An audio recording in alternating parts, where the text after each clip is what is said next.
實力級大鳩人，我炭具4份，好翻嚟到2026年啦。咁啊，新一年希望大家各位觀眾朋友咧事事順利，身體健康嘅係嚇。OK， 咁先講下今次要介紹樓盤喺邊度咧？咁今次啲樓盤咧就會曼谷市呢個 Ramanai 呢個 CBD 地區嘅係嚇，咁亦都係 AP 一個暢銷系列啦 ，Lai Ratchada Ramanai 嘅係嚇。咁啊，我覺得因為咧 AP 咧佢係見到上年年尾咧佢有一個低密度住宅Aspire 互動屬103咧賣得相當之好嘅係嚇，咁啊所以就順勢咧就今年咧一開始第一月咧就即刻有個新嘅 low rise 樓盤咧推出嚟咧，咁就乘住嗰個氣勢咧就繼續推賣嘅係嚇。咁啊，亦都係講下呢個樓盤咩賣點啦。佢嘅大賣點就係個地點啦。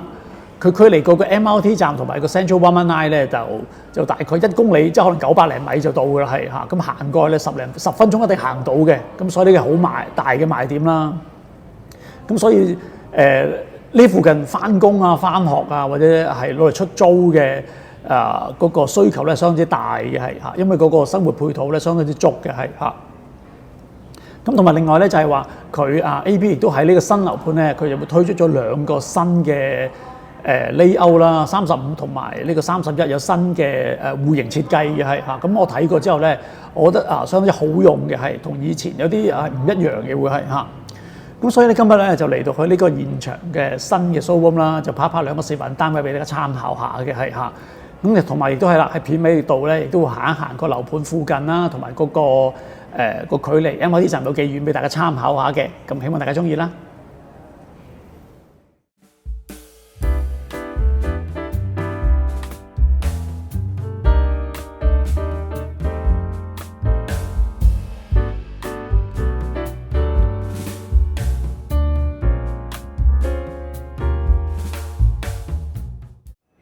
好，首先介紹第一個咧係35平方米嘅 One Bed Plus，係個新嘅 layout 設計嚟嘅，入參觀下先啦。好，先講右手邊啦。咁右手邊咧就係做一個 pantry 啦。咁啊，開放式廚房，咁啊相當之好用嘅係嚇，唔會局促嘅係。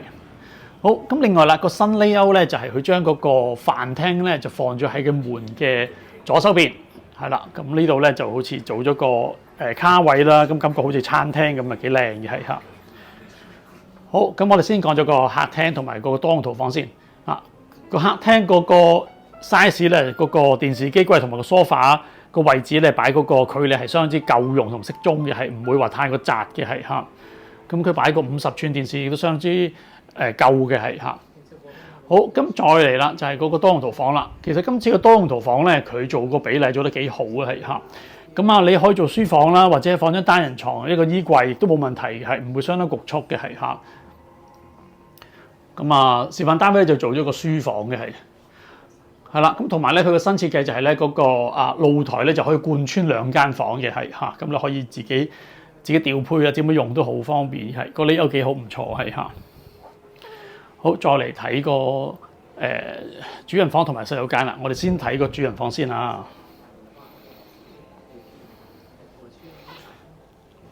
係啦，即係一般 AP 嘅作風啦，個放張雙人床亦都相當之大嘅，3邊落床冇問題嘅係嚇。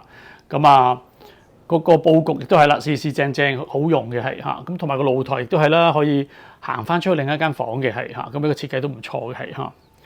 即係睇到即係泰國啦或者 AP 去做啲積出嚟咧係幾靚嘅係。放咗衣櫃喺嗰度啦嚇。好啦，個洗手間啦，個洗手間都係啦兩面門嘅。咁啊變咗個套廁，同埋你喺廳出去咧，你都用到嘅，就唔需要話入咗間房先可以入去洗手間嘅嚇。我覺得咁樣相當之好用嘅係嚇。咁亦都係啦，個企缸設計嚇，相當唔錯嚇。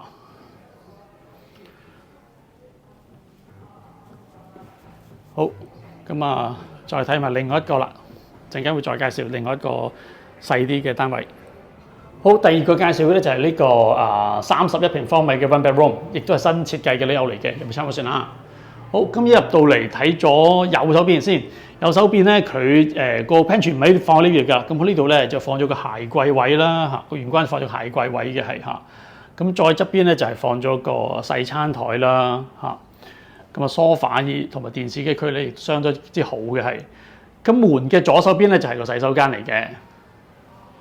咁亦都係啦，呢個係一個企缸嘅設計嚟嘅，係嚇。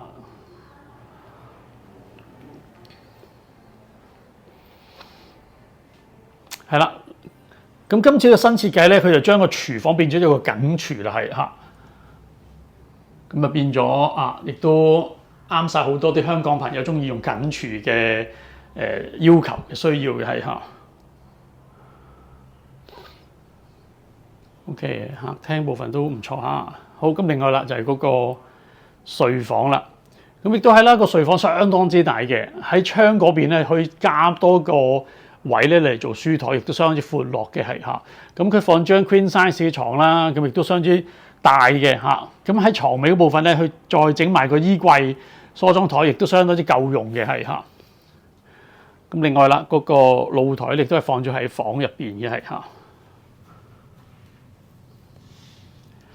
我覺得今次 AP 呢兩個新嘅 layout 呢兩隻積咧，即係整得都唔錯，幾好用嘅係嚇。咁啊，有興趣嘅朋友啊，或者想要多啲資料咧，就不妨留言話俾我聽，或者係可以聯絡我嘅。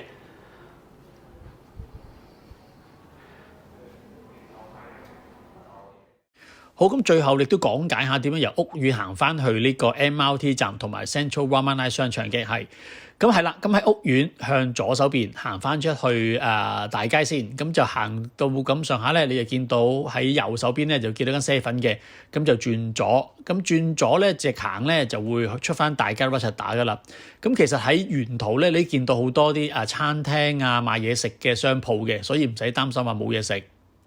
咁轉翻出去呢個 Ratchada 嘅大馬路行翻出去咧，咁就靠近右手邊行咧，咁你就亦都見到呢個Lotus 商場噶啦。咁 Lotus 商場咧，基本上嗰邊就已經係 MRT 站嘅啦，已經係相當之方便。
如果大家唔想錯過我介紹泰國樓盤嘅最新資訊呢，就記得訂閱我哋頻道同埋撳埋隔離嘅鐘仔。多謝晒大家。